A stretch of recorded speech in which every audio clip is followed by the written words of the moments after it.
Thank you so much, Juliana. I'm so excited and grateful to be partnering with you today. And I'm also grateful to both of you, both Lisa and Barbara, for being here and supporting me as I try out webinars and facilitating a webinar. So thank you so much to all of you today.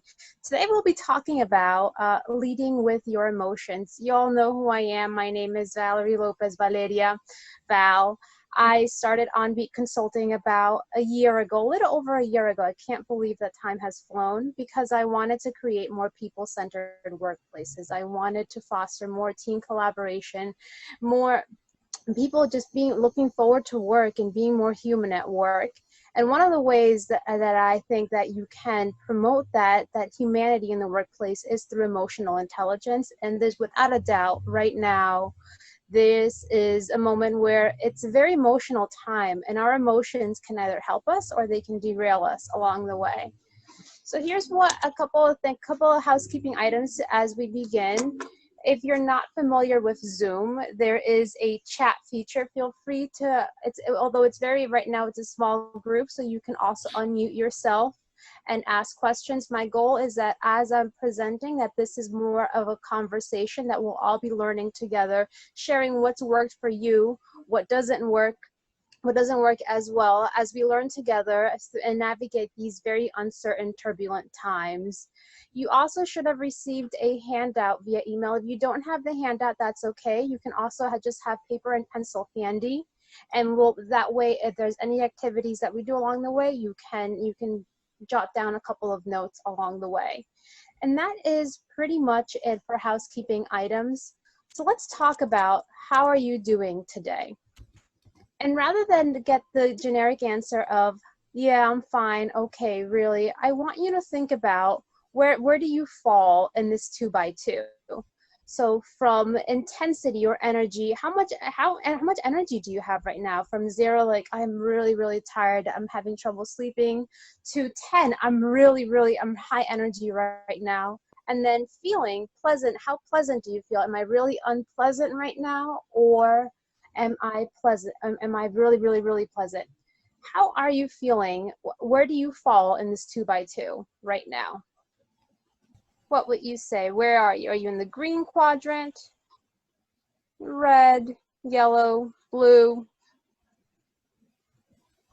I think I'm generally very high energy, and so I have a little bit more energy because I'm around people right now, whether it's via Zoom. So I'm a little bit more high energy than it, but I would still fall in the green quadrant. I'm feeling pleasant, but it is the afternoon.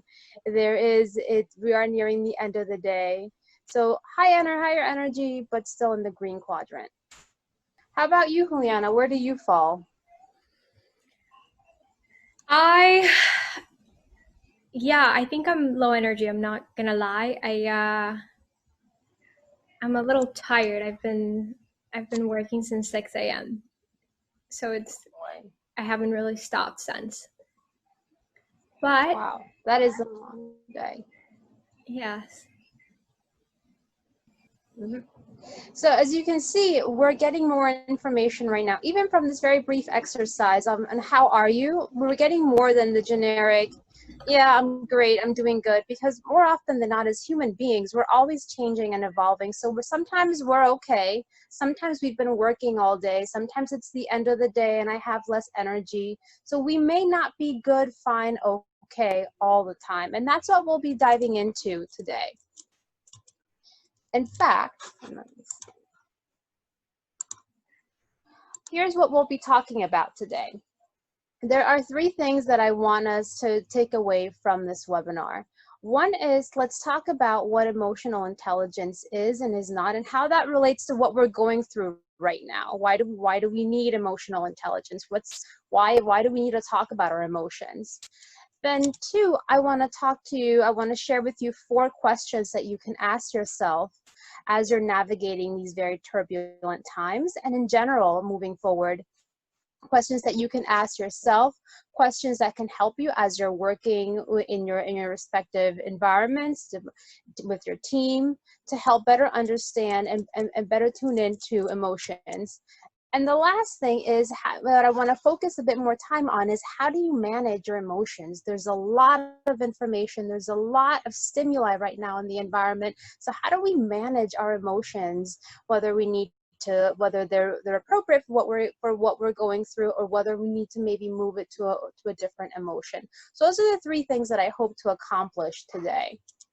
And needless to say, as we've talked, as I've mentioned earlier, we are in this very crazy, very weird time right now where everything that we have held true, every routine we might have ever had might have changed a little bit. Whether it's a routine of going to the supermarket or seeing our friends or going out, everything around us has changed. Usually in our day-to-day, if we talk about what used to be normal way back when, we might say, well, at least when work got crazy, I could rely on my home life.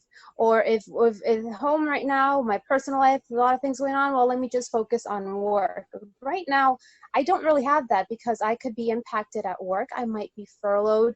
There might be more work, less work, no work.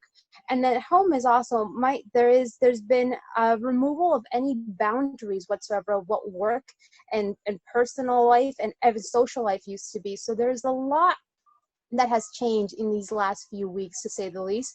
And some have been more affected than others by everything that's going on. But in my opinion, we have all been affected in some way, shape, or form. So to say when everything has changed, everything that we have held dear and that we thought true, that we held on to, has changed, to just put on a happy face and say everything is going to be okay, in my opinion, is not very emotionally intelligent. With everything that's going on right now, to just simply smile and stay positive really does not, for me, it's not being true to everything that's going on, and it's not being true to what I'm feeling. So let's talk about emotional intelligence and what that means, because it gets all this hype right now. Like, emotional intelligence means I have to be happy and I have to be positive, and regardless of what's going on, what gets you through it is if you put on a happy face and if you turn that frown upside down. And what I'll be sharing with you today is that emotional intelligence does not mean that just one emotion matters, that all you need to do is be happy and smile and that the world will be a better place, but that all emotions are smart. And in fact, the way that I learned about emotional intelligence through Lisa and through David Caruso is understanding the ability model of emotional intelligence. And what I mean by that there are a couple, even before I get to that, there are a couple of tenets that I want to share with you today.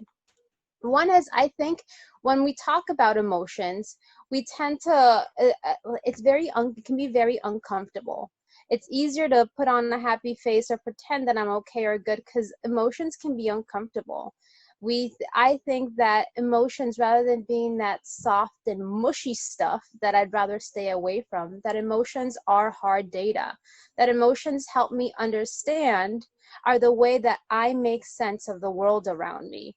If I see a fire, I know that I should be afraid of the fire because fire might burn me. My emotions are how I respond to what is going on around me, whether I need to be happy or sad or scared or disgusted.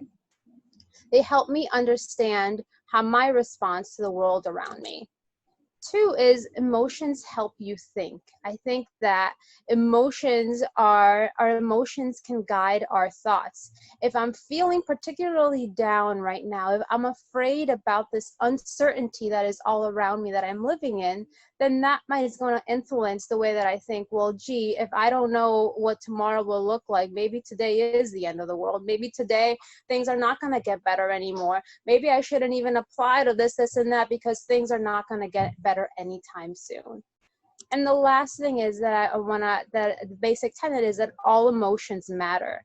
There's not one emotion that's better than the other. My goal in this webinar is not to tell you that you have to be positive and happy all the time, and here are 5 techniques on how to be happy, because I think that all emotions carry important information All emotions matter and help you better understand yourself and help you better understand others and the way you are responding and living in that environment. So that's a whole lot of information that I've just shared, and I'm curious, how does that resonate with you? Well, I definitely agree. I think it's important to know and understand emotions because they really do drive everything we do, whether we like it or not. So I think it's important for us to have a healthy awareness of our emotions and really not be afraid to manage them and understand them. Mm-hmm. Yeah, and you brought up a good point, like maybe that instead of being afraid to manage or understand them, like there is a prevailing belief that if I talk about emotions, that's opening up the floodgates, that it's just going to be overwhelming, and I'd rather just keep that door closed, because if I keep it closed, at least I'm controlling it in some way, shape, or form. Definitely. I think it's important to understand that the old adage of leave your emotions at the door when you go to work is not really healthy, that we are human, and that's not really healthy, nor is it really possible. So I think this is a much healthier and more intelligent way to look at things, and you're not really opening the floodgates, you're just giving people more data to understand what emotions are and how they work. Yeah, thank you for that.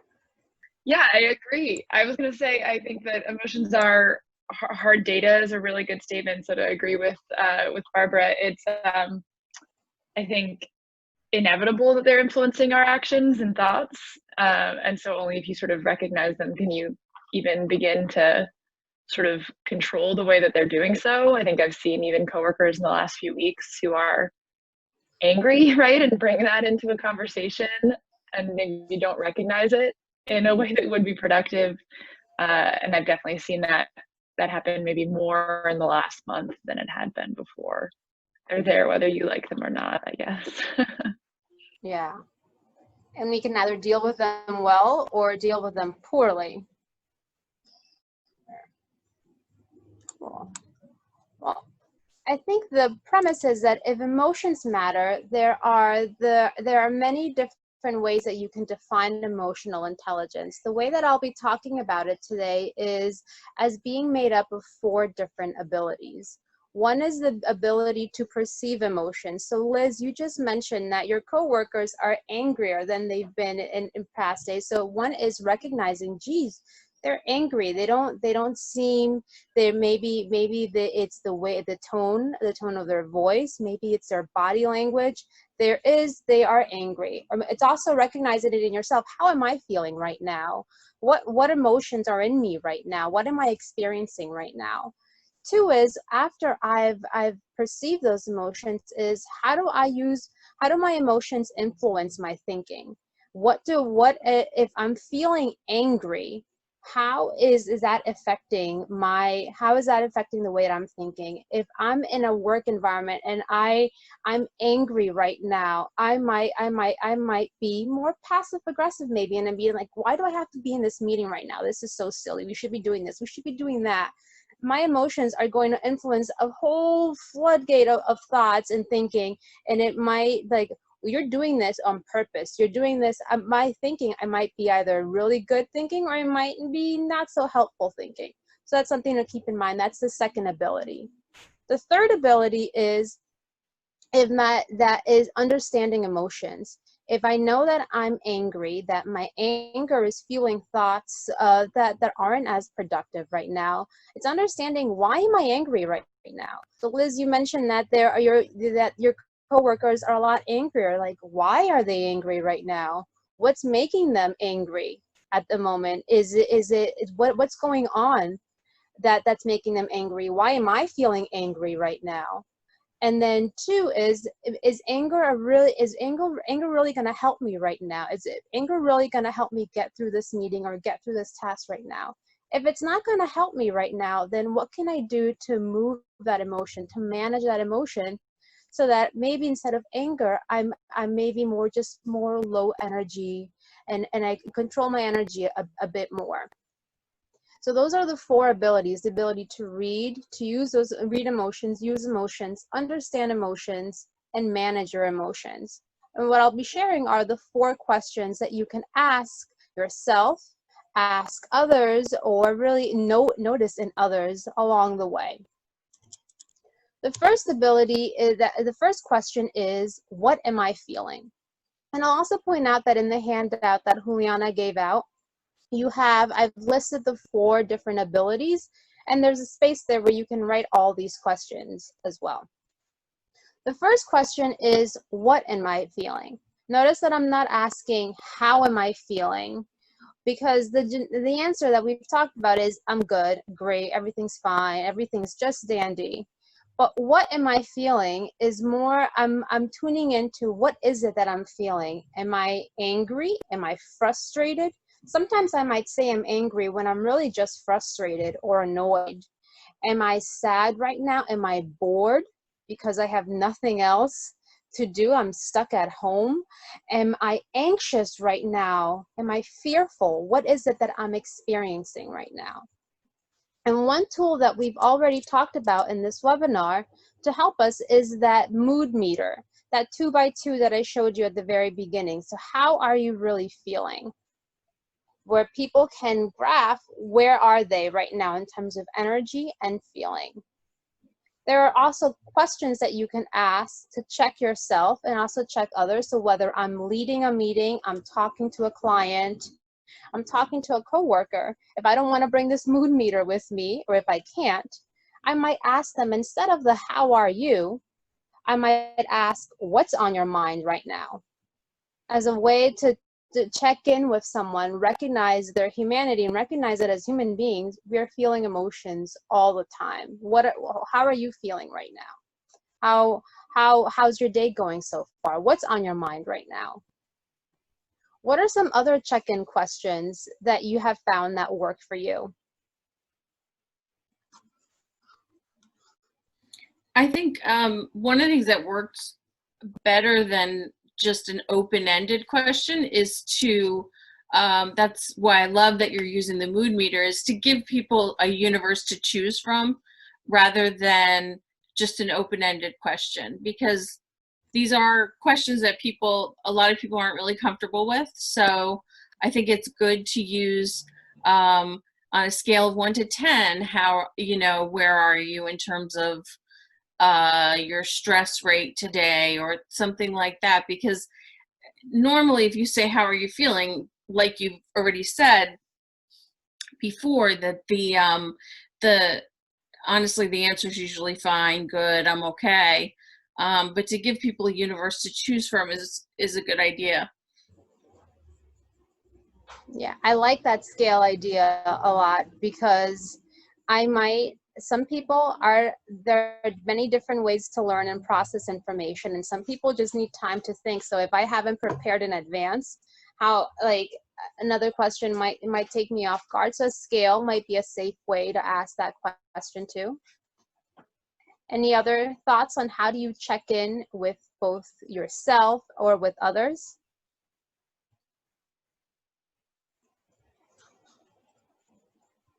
I usually start with like social questions, like social interaction. I can get a really, like, how was your weekend? So I can get a lot of what's happening in your world. And so I get a lot of input that way, and I can kind of gauge, I also ask, what do you think about that? What do you think? And that way you're taking feelings out of it for a moment. But a lot of times people will be like, oh, I really don't like that idea. And then you can go deeper, so sometimes just saying, like, what do you think? Or on a scale of 0 to 10, with 0 being you don't hate it, 10 being love it, where are you? So that can be sometimes easier for people to digest, especially those who don't, like Barbara was saying, they don't feel really comfortable sharing how they're feeling. Yeah, Thank you. I like that. And having an arsenal, having different tools, that questions that you can use and you can pull and you can try out and then decide which one works and which one doesn't work. Knowing that one question might work really well for someone and then another person might respond best to another question.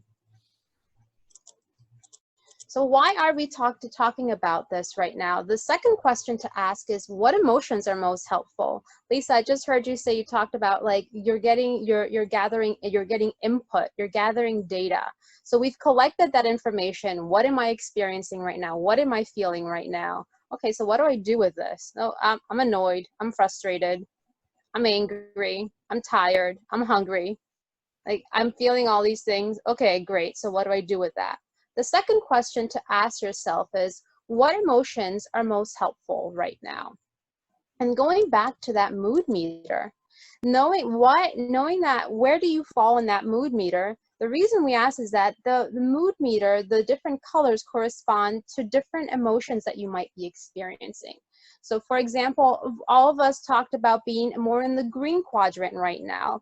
The green quadrant being more low energy, but high in terms of pleasantness. It's great, it's contentment, and it's great for reflection.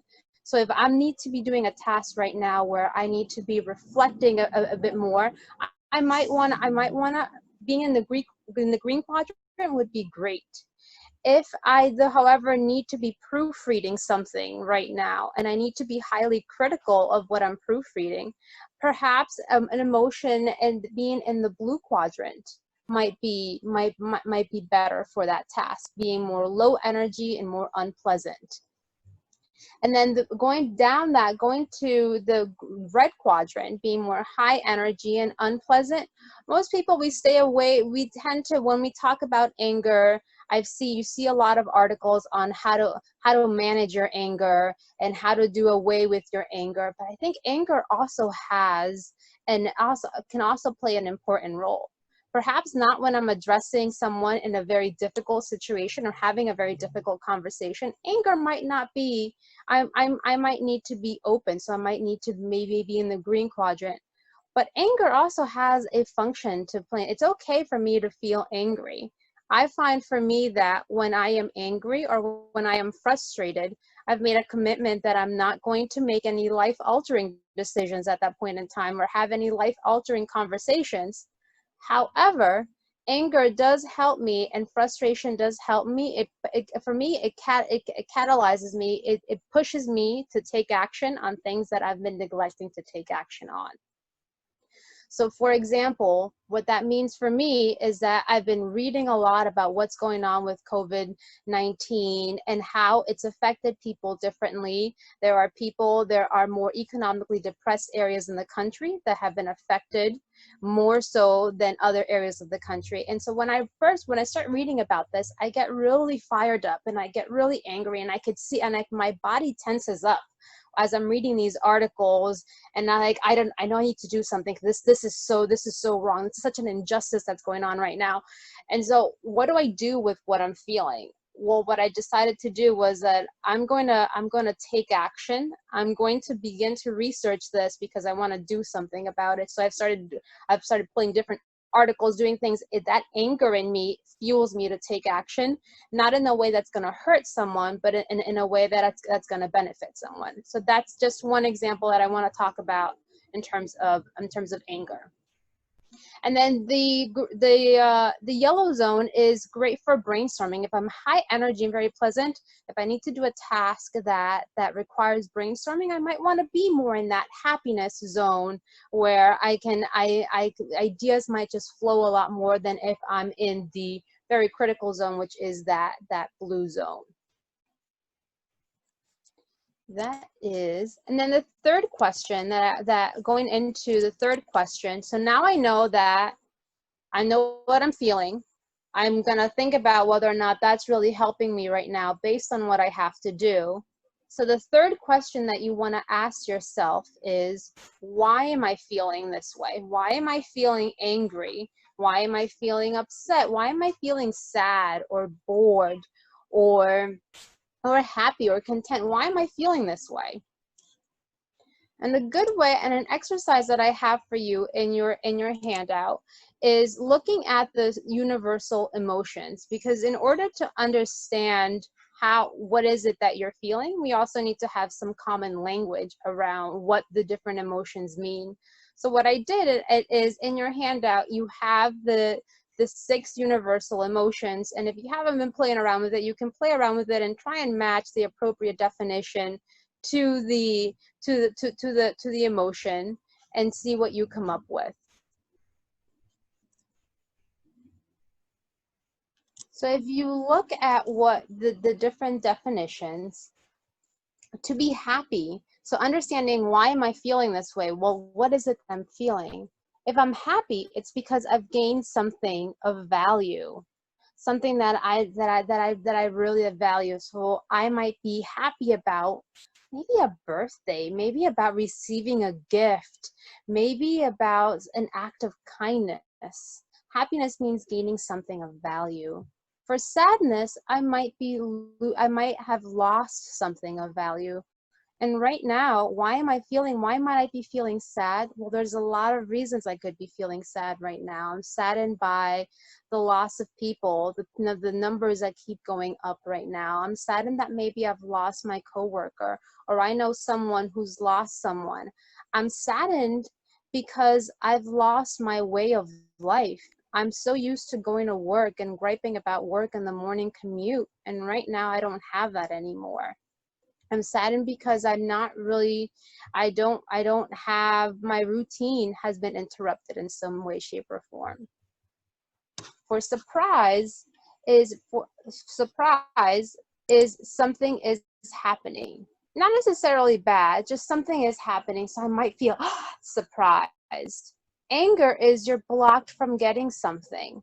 So maybe going back to the workplace, I might be angry because I'm blocked. I'm not able to go into work right now. I can't do work the way that I've always done work before. And now I have to try and manage, try to figure out Zoom and all this different technology. And I'm not getting the results that I used to get when I used to do things the way that I knew how to do them.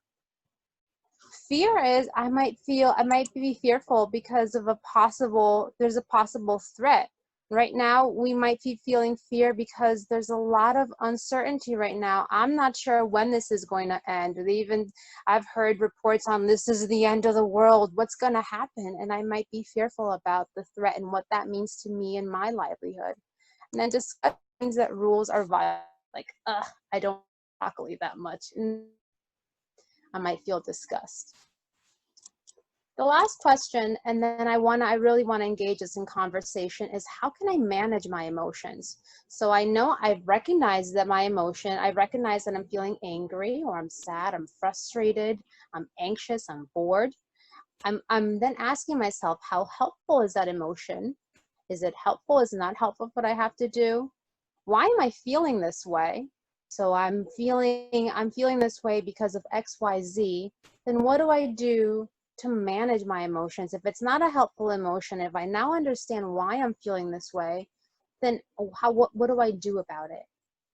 And that's where I want us to spend the remaining time talking about, is how do we manage our emotions? Because this is a very emotional time that we're going through a whole lot. Every day is different. Every day we get different news. So how do we manage our emotions? And knowing that sometimes what we're doing is, when I mean by manage, is sometimes it's okay to be feeling what we're feeling, and it's okay. And sometimes, maybe given the task at hand, maybe we need to move that emotion. Maybe we need to, maybe anger might not be the most helpful emotion for what I have to do. So how do I move that emotion? And the way we've been talking about it right now is all about myself, but we start with self in order to then help others. So I want to open it up to all of you, is how are you, given this very crazy time that we're in right now, what are you doing? What tends to work for you for how you manage your emotions? I can tell you that for me, one way that I'm managing my emotions right now, because on any given day, sometimes I'm very distracted, and like sometimes I lose track of days. I am Sometimes I feel like I feel very tired and very low energy. So one way that I find that I can manage my emotions is by going for a run when I can. I try and go for a run, or I try and watch a silly video for about 5 minutes and then go back to the task at hand. Okay, I can share some from mine. Can you hear me? Yes, I can hear you, Sherry. Yeah, so number one, start a company is not easy. So I think COVID thing is not a big deal. So I can share some of our experience with the patient. So of everyone, I'm running a startup. We are sort of a digital cancer clinic. It's more like a telemedicine for cancer patients. So we interact with cancer patients a lot, especially during this time. You think about they are much worse than the average populations because they are kind of struggling life and death, plus those whole various things. I feel there's a few ways it worked for them is sometimes they share their thoughts in the forums like Reddit or Facebook groups or whatever, even it's anonymously and you get some support from strangers, it helps. I think that's one thing. And another thing is for me, I like to journal. I'm kind of person that I feel like I need a quiet time for myself to reflect myself and talk to myself instead of talking to others. So I think it's different person have different kind of preference when express themselves. You have stress, yeah. Thank you so much for sharing, Sherry. I like what you talked about. You talked about community and the importance of sometimes reaching out or putting something out there where other people can comment and let you know that you're not alone in what you're feeling. I love that, the power of community, and also reflection, writing things down, taking time to put everything that's in your head and in your mind right now and just capturing it on paper or on a computer.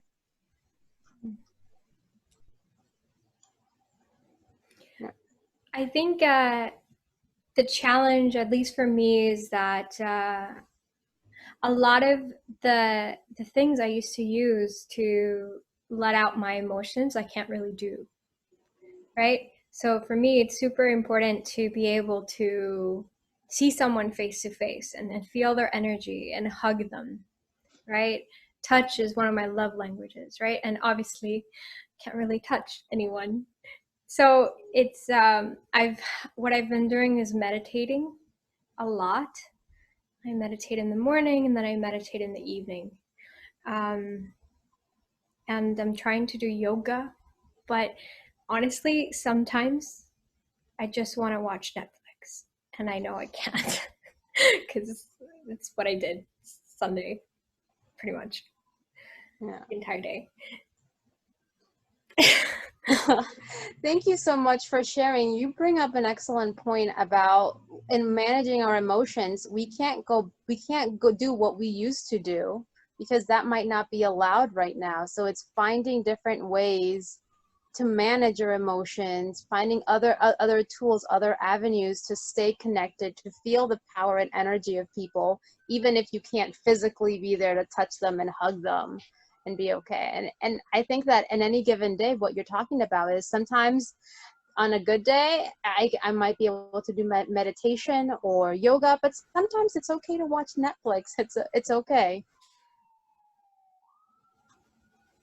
I think for me, structure has been very important, trying to introduce at least some structure in the day, even if it's like you said, meditating at a certain time every day. Just having that anchor has been really helpful. And also I think the important thing is, trying to be kinder to myself. Like you said, watching Netflix all day, not beating myself up for that, instead of saying, if I didn't go out for a walk because it's a beautiful day today and I really should have, not kind of getting lost in that kind of beating up on myself for not doing that, whatever I know I should be doing. And trying to kind of praise myself for the things that I did. Like I made a salad for lunch, and kind of being, you know, really praising myself for that rather than all the times I should have gone out for a walk and I didn't. Yeah. Thank you, Barbara. I think you're right. This is an opportunity for whatever it's an opportunity for us to be kinder to ourselves, to really, to instead of beating ourselves up for not doing this, just say, today it's okay if I watch Netflix. Today it's okay if I don't run, or if I don't go out for a walk. Today's okay. Especially when I consider, Barbara, that you're also a caregiver. The work that you do requires you to be working with parents and little children. So in order for you to give all that you have to give, it's also good for you to take care of yourself. Thank you. So for me, it's been really interesting to see how I've been able to navigate this as a leadership coach, and also somebody who loves emotional intelligence, is noticing what's going on with me. And I will be perfectly honest, I have had bouts of anxiety where I feel like my heart racing. And one of the things about perceiving emotion is not only just saying I feel sad or I feel angry or whatever, it's in your body, you know, knowing what it feels like. And when my heart races, to understand that it is fear, and it also is worry about the future and about my elderly mother, and, you know, just all these things. I can't travel anymore, and that's my job. And so it's, what I've noticed is I feel more emotion, and usually I'm very positive, and I'm a leadership coach, so I'm coaching people all the time, and, you know, I have to be positive. And, you know, when you say, Val, about, you know, what motions would be better, so it's allowing myself to check in and say, you know, I'm not in a good place right now to do a class or to coach somebody, and to have more of the self-compassion to say it's okay. And I've been giving myself permission not to wallow, but to just notice and say, yeah, I understand why I feel the way I do. And I loved, you know, about putting in perspective, you know, this too shall pass. So I've been using all these different strategies, but most of it is I'm allowing myself to feel, and to grieve, and to cry, and to, you know, and to realize when my emotions are being contagious and affecting people, like to maybe just, you know, do I need to reach out for that social support, or do I need to just go for a walk and let myself cry? And I think that's been one of the, actually it's been growing experience for me. And I'm actually glad that I'm dealing, you know, like I'm noticing it, and that I'm doing the work around it rather than avoid it. Because I see a lot of people who, like you said, Val, when you say, how are you? Fine, good. But just so self-compassion and letting myself grieve and feel the anxiety, and managing my emotion to know when I'm ready to engage and when I'm not. So that's been a learning experience for me. That's new. Yeah. Thank you so much for sharing. And I think that's when we talk about emotions, that can be the scariest part of all, just allowing yourself to feel, because it's uncomfortable. I don't want to feel. I can know and rationalize that I'm angry, but to allow yourself to feel all those feelings, it can be very uncomfortable. So thank you so much for sharing. I also like what you said about self-compassion, because I think it is sometimes so much easier to have compassion for someone else than yourself. Yeah. So if a friend calls me and says, oh, today I was feeling so down, I didn't get out of bed and I just watched Netflix, I would say, oh, I'm so sorry, honey. What can I do for you? Are you okay? Can I order you some food? Right? But when we do it, or at least for me, I'm like, no, but I need to be working, and I can't have a break. I have to work, you know? So sometimes I think we're so much harder on ourselves than others. And something that has helped me a lot is to try and visualize myself as another person outside of me. And that's helped be a little bit kinder. I like that. Thank you. Yeah, I like that. Thank you to everyone who shared. Those are really, really powerful things, and I've taken some notes about other things that I want to try. The one other thing that I find really helpful is breath work. So just breathing and really closely monitoring my breathing. I think meditation is also really helpful. But we've mentioned sort of the emotional and physical connection. I find that if I sort of focus on my breathing for a while, it can actually shift my state of mind. I've been trying to do that more. Yeah. It's amazing how much we stop breathing when we're feeling anxious or angry or frustrated. And just that act of like one deep breath, like how everything just like feels like it falls into place. Thank you for sharing, Liz. Well, here are some more strategies that I've been also playing with as well that I wanted to share with you. One is thinking about, when I think about emotions and when I feel emotions as well, it can be overwhelming. And I can feel so many different things at any given point in time. So one thing that I find that works for me is to breaking it down into small bites. So what does that mean? That means I'm asking myself, what am I feeling right now? If it's anxiety, what am I anxious about right now? And then is this something I might also then follow up? Okay, so I'm feeling anxiety. So is this something, what can I do to, is this something that I can tackle right now? And if it's something that I can do something about right now, then what should be my first step? What's the next step that I can take to manage what is it that I'm anxious about? So breaking it down, not into like, I have to combat my anxiety and I have to defeat anxiety and defeat all the anger in me, but like breaking it down to what am I feeling right now? What's making me really anxious?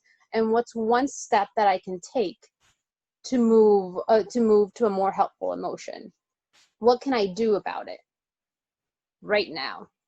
I find that helps me, because I might like use what we talked about, that self-compassion, that having that self-compassion. I might say, well, I know what helps with anxiety. I need to go out for a run. I need to go talk to people. I need to go hug someone. I need to go do this, but I can't do that right now because I'm stuck in here. I'm stuck at home. I can't do this, and that.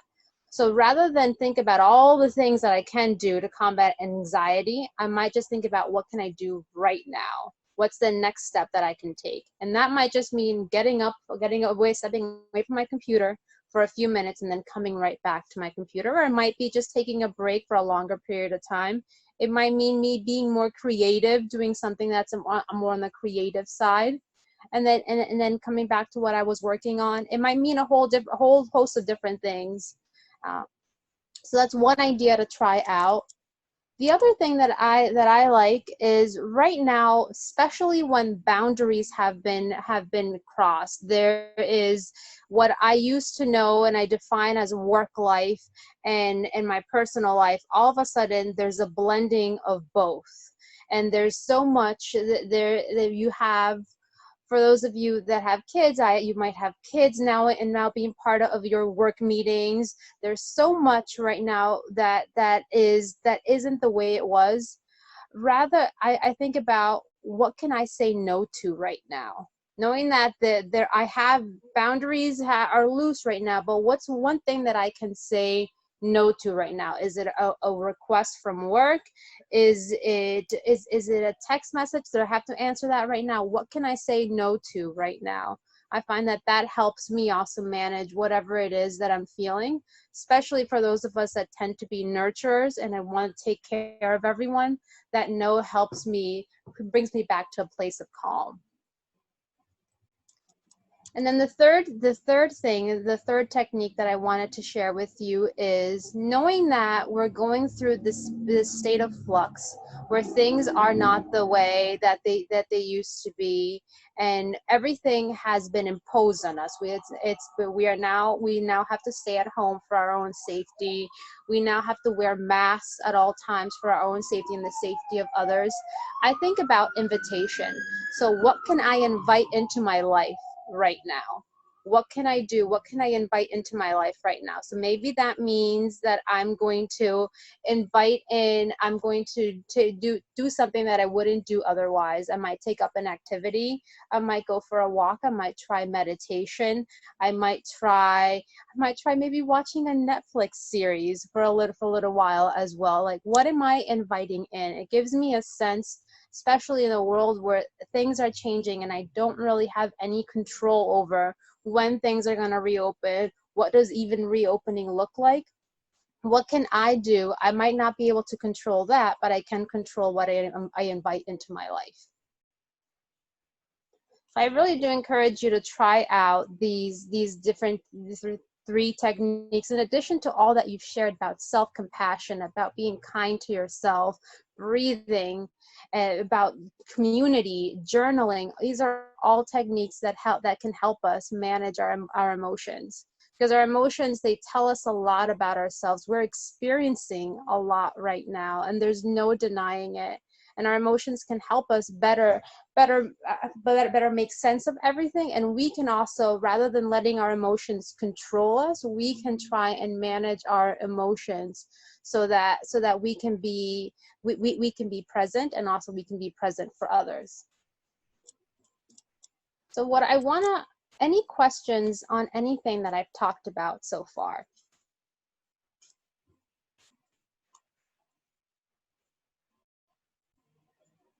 Nope.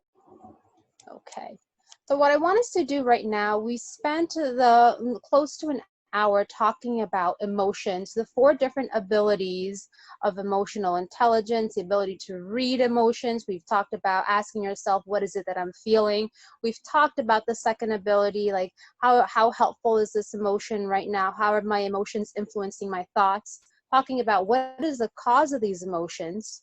And then the last thing that we just spent, the last ability is, how am I managing my emotions? What am I doing to manage my emotions? So now that we spent a whole hour and you've shared some great techniques on what you're doing to manage your emotions during this very difficult time, maybe you can take now maybe 60 seconds to write down as a takeaway, when this happens, instead of doing what you used to do, what's something that you will try doing this time around?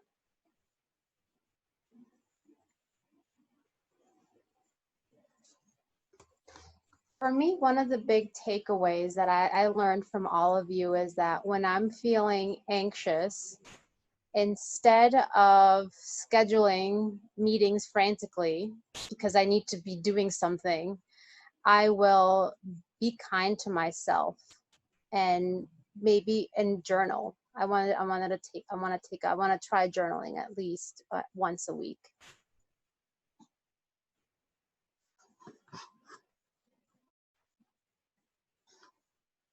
So I have one. When I start to feel like my chest is about to explode, the rapid heart rate, I will do what Liz recommended, and I will breathe, because I do yoga and I do meditation. I do all that stuff. And sometimes it takes me a good minute to actually realize that I'm holding my breath. So I will, instead of holding my breath and panicking, I'm going to do some nice deep cleansing breaths. So thanks for the reminder, Liz. Can you demonstrate what a deep cleansing breath is? Sure. In through the nose. And it depends. You can go out through the mouth, but it's usually what I do is I do the same amount of inhalation as exhalation. So if I do 4 in, and then I'll do 4 out. And I usually do it through my nose, and that's how I do it. But I've also done holding my breath, like where I inhale and then I hold and then I exhale, or I'll do 4 in and 8 out. So you can play with it, but all of a sudden you're more thinking about the timing of your breath, like 4 in, hold 4, out 8. And that's what I'm thinking about. And then all of a sudden my anxiety goes away. It's kind of cool. Yeah. That's awesome. Thanks. I like that. When I used to work with kids, I used to tell them that they should first smell the smell of flour. That smells really, really, really nice. The smell, take in that smell, and then blow out a birthday candle. Ooh, that's a good one. I want to thank you all for your time today. Thank you for creating the space to learn, and thank you for all your support today. What I want to leave you with is one of my favorite quotes from Mr. Rogers, that anything that's human is mentionable, and anything that is mentionable can be more manageable. We spent the last hour talking about emotions, and the big takeaway for me is that when we talk about our emotions, instead of hiding them and keeping them behind closed doors and building these gates around our emotions, when we talk about our emotions, all of a sudden they become more manageable, because then that ick that I'm feeling, or that that I'm feeling now, has a name. It's fear, and I can begin to explore it, dissect it a bit more, and then think about and then do things that will help me manage my emotions. So my hope for all of you is that moving forward in all that you're doing, that you remember that our emotions are very much a part of us. They're what make us human. They're what let us know that we are human and not robots, and to tap into the power of emotional intelligence. Thank you so much, ladies, for your time today. I'm really thankful. I'm really leaving here with a very grateful, very, very grateful heart for your time today. I think I'm connected with all of you on LinkedIn, but if I'm not, I'd love to connect on LinkedIn. And then what I've started doing on my OnBeat Consulting page is I've started posting articles on things you can do to manage your emotions. So one thing we didn't talk about was service. Another way to manage your emotions is through acts of service. So I have an article up there on what are different ways that you can volunteer from the comfort of your own home if you're not able to leave your home right now. I also have an article up there on grief and what is it that we're experiencing right now. So check it out on LinkedIn. Again, thank you, Juliana, for inviting me in. Thank you for creating this space for entrepreneurs. And overall, thank you so much, everyone. Thank you very, very much for being here. And just so you guys know, we have a ton of workshops over the coming months. We have pretty much 3 to 4 workshops per week, and you can sign up on our Eventbrite page. I'll include a link in the chat. These workshops are really created with entrepreneurs and small businesses in mind. So please share, but even if you're not an entrepreneur, you're still welcome, and there's still a lot to gain. I want to say that I want to remind you that all of the funds that we collect through these workshops are going directly to supporting small business owners with 5 employees or less that don't qualify for federal or local aid because they are undocumented or because they have not been around long enough to prove financial loss. So thank you guys for your donations. And if you're interested in joining our program, our accelerator program, our applications are open on streetentrepreneurs.org. And thank you, everyone. Thank you so much. It was nice meeting everybody. Thank you. Yeah. Thank you. Have a great day, everyone. Thank you so much.